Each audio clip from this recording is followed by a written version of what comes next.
pretty much kind of leaked out the bag to the team that she was kind of going to get a second opinion. To me, an athlete like Caitlin Clark on her level, she should have been getting these second opinions. She should have been hearing from all these other doctors, man. But Stephanie White spoke to the media yesterday. She really didn't give a whole lot, but she did say that Caitlin Clark was in New York meeting with other doctors. Now, with all of that being said, what does the timetable look like to me for Caitlin Clark coming back? I keep telling y'all, around the 17th to the 30th of August. So, lads, this is not a great look for the Indiana Fever organization. If you've got Caitlin Clark, the star of the Indiana Fever,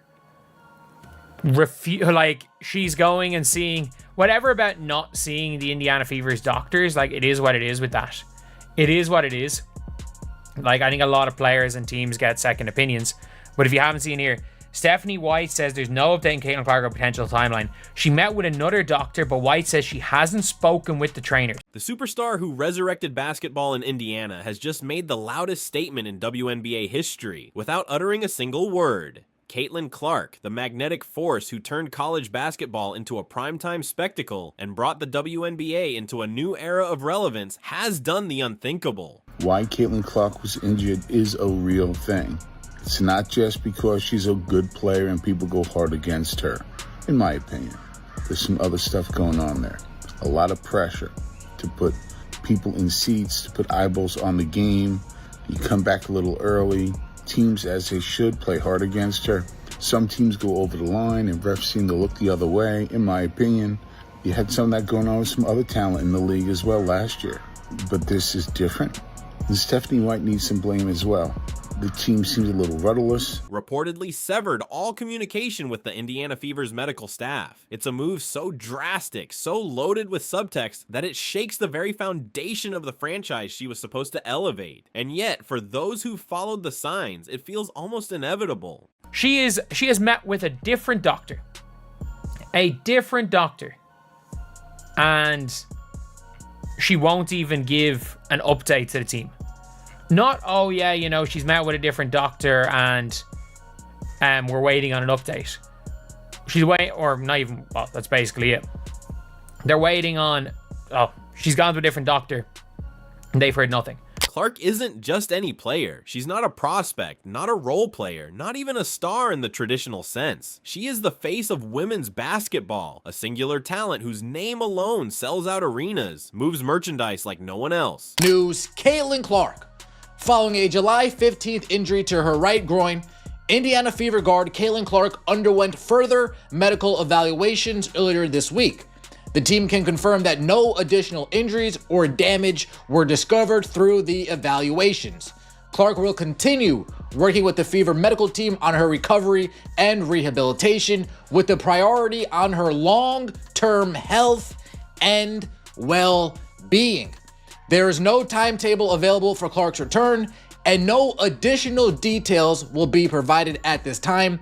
Any further updates will be shared as they become available. This is and brings a level of cultural heat that hasn't been felt in Indiana since Reggie Miller lit up the Garden. She's the reason ESPN rearranged its broadcast calendar. She's why little girls across the country are suddenly wearing Fever jerseys to school. She is, without exaggeration, a generational moment, lightning in a bottle, and the Indiana Fever have treated her like a replaceable part in someone else's story. The internet noticed something specific that Holly Rowe had to say on the broadcast. Holly Rowe said that before the last return after a quad injury, she had no practice time, which, if that's actually true, like if she wasn't practicing, if she wasn't going full speed, then why was she returning to the court? And that's actually something that I pointed out. I believe it was Scott Agnes reported that Caitlin had gone full speed in practice, but there was only one practice that she had gone full speed, and then she returned to play. This wasn't just about her latest groin strain. This was the culmination of a season marred by repeated medical missteps, strategic tone deafness, and a growing chasm between Clark and the very organization meant to protect and empower her. From May through July, Clark's injury record reads like a slow descent into dysfunction. Caitlin Clark's team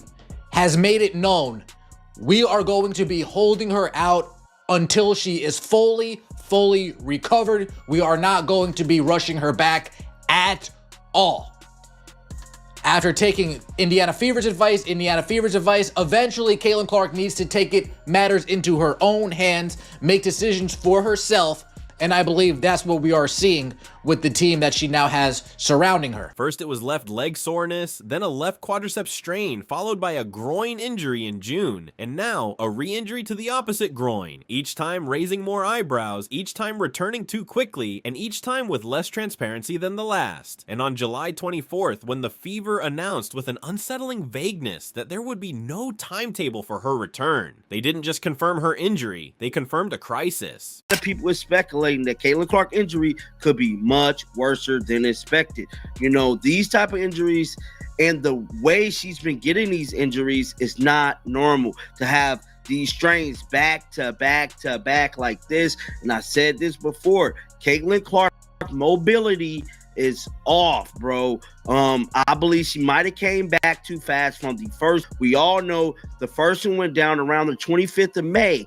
Then she came back and got re-injured around the 4th of July to the 5th, somewhere up in there of July. And then that brings us until now. Behind the scenes, insiders now compare it to the infamous Kawhi Leonard situation in San Antonio, a slow erosion of trust between player and medical staff that eventually became irreparable. Clark has already taken that first defiant step, reportedly seeking out independent specialists in New York, refusing to share medical updates with team staff, and distancing herself completely from the very people responsible for her physical well-being. In professional sports, this kind of internal rebellion is seismic. In the WNBA, it's unprecedented. What makes this unraveling even more staggering is how preventable it all was. Medical experts have weighed in, pointing out that soft tissue injuries like Clark's are often not just bad luck, but the result of overuse. Only good news about today is Caitlin Clark is no longer dealing with Stephanie White and these coaches and this Indiana Fever medical staff, trainers, doctors, none of that.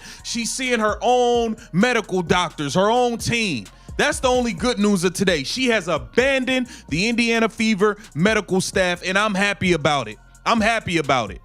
She's pulling a Kawhi Leonard, what he did with the San Antonio Spurs, letting it be known, hey, look, I'll get back to y'all when I'm ready. I'm going with my own medical staff. Y'all can beat it, kick rocks, and I stand with you, Caitlin Clark. Poor load management and inadequate recovery protocols. Clark didn't miss a single game due to injury during her legendary college career at Iowa. Her body has always been her strongest asset, her vessel of brilliance. But under the Fever's care, her reliability has crumbled in mere months. That's not just unfortunate, it's negligent. The problem of this team is Stephanie White. It's Stephanie White. It's not Caitlin Clark. A great player don't all suddenly sucks. That doesn't happen. It's strategic. And everybody's saying that they played better without Caitlin Clark. No. Actually, even this loss, Caitlin Clark gives them a better chance. They're under 500 without Caitlin Clark. And while the injury saga unfolds, the coaching situation provides no safe haven. When Stephanie White was hired, fans rejoiced. She had pedigree. She had history with the franchise. She had won Coach of the Year. But very quickly, her system began to chafe against the very talent it was supposed to unleash. She wanted Clark to play off the ball. She wanted dual ball handlers. She wanted a system, but Clark is the system. Greatness doesn't need to be molded. It needs to be magnified. Say what you want about Christy Sides, but she understood that. She let Caitlin be Caitlin. The result? Record-shattering rookie stats, a return to playoff relevance, and a nightly spectacle that brought new eyes to the league. But under White, it feels like the organization has forgotten who they're dealing with. But this is how it starts in sports. This is how it starts in the NFL. This is how it starts in the NBA. When you start seeing the wheels in motion, there's signs. There's signs before eventually a player gets traded. A player eventually marks their next destination. The Indiana Fever, you're on notice. You're on notice. You better recognize what you've got going on, the asset in front of you, and you do whatever you have to do to correct what is happening. You don't take the ball out of Magic Johnson's hands because it's hard. You don't sideline Michael Jordan in crunch time because your system says so. And you absolutely do not reduce Caitlin Clark to a secondary role because your playbook doesn't have room for stardust. All of this would be bad enough if it were happening in isolation, but it's not. On July 22nd, following a loss to the Liberty, images surfaced of Clark, her agent, and Liberty coach Sandy Brondello engaged in what clearly wasn't small talk. Remember Peyton Manning when he called his own plays? He said, Tony Dungy, you run the defense, I run the offense. That's what exactly needs to happen in Indianapolis. Caitlin Clark is literally Peyton Manning. She should be calling the plays. She should run the offense. And Stephanie White called the defense. Brianna Stewart and Sabrina Ionescu stood close. The body language was all business. This wasn't post-game pleasantries. It was a glimpse into a possible future. A subtle, silent statement that other teams are watching, waiting, and ready to pounce. And why wouldn't they? Clark's absence is costing Indiana more than games. It's costing them momentum, identity, hope. Without her, they are competent, but not contenders. With her, they are must-see TV. There is a WNBA team that have been very, very, very much in, like, they made it clear that they want Caitlin Clark, or they're eventually going to want Caitlin Clark. Along those lines, they made it very, very clear. And that team is the New York Liberty. I think there is a 50-50 chance Caitlin Clark leaves Indiana after her rookie season. No, after rookie contract is up. That's the difference she makes. That's the weight she carries. And that's the problem. She's had to carry everything, an entire franchise, an entire league narrative, and now the burden of healing herself while surrounded by dysfunction. Let's be brutally honest. Caitlin Clark owes the Indiana Fever nothing. She's already given them everything they could have dreamed of. Quote, "This is the first time I haven't felt like a young body that can run around and sprint every day and just continue to do that," Clark said in an event during All-Star Weekend per Glamour. Being a professional athlete, you really have to take care of both your body and your mind. It's been a journey learning about that. National relevance, sold-out arenas, soaring TV ratings, an avalanche of new fans, and the kind of spotlight that money can't buy. She delivered the miracle. And what did she get in return? A revolving door of injuries that should have been prevented. A coach trying to fit her into a system that suffocates what makes her elite. A medical staff that's lost her trust. An organization that acts like it discovered fire, yet keeps trying to put it out. They've asked her to adapt, to adjust, to shrink herself, and she's done it all without complaint. But there's a limit to how much even a generational talent can carry alone. And if Indiana doesn't course correct fast, she's gone. Not with drama, not with some messy exit. Caitlin Clark will leave the same way she plays. Disciplined, focused, precise. She'll step off the court and into her next chapter like she already saw it coming, because she did. This moment isn't just about injury. It's not even just about strategy. It's about a broken promise. The Fever were supposed to build around her. Instead, they've tried to bend her into a mold she never fit. And here's the thing about fractures. They don't mend with silence. If left untreated, they break for good. Right now, Indiana is staring at the wreckage of mismanaged brilliance. The clock is ticking. The message is clear. Caitlin Clark's patience has officially run out. And if Indiana doesn't wake up, they're going to lose the best thing that's ever happened to them.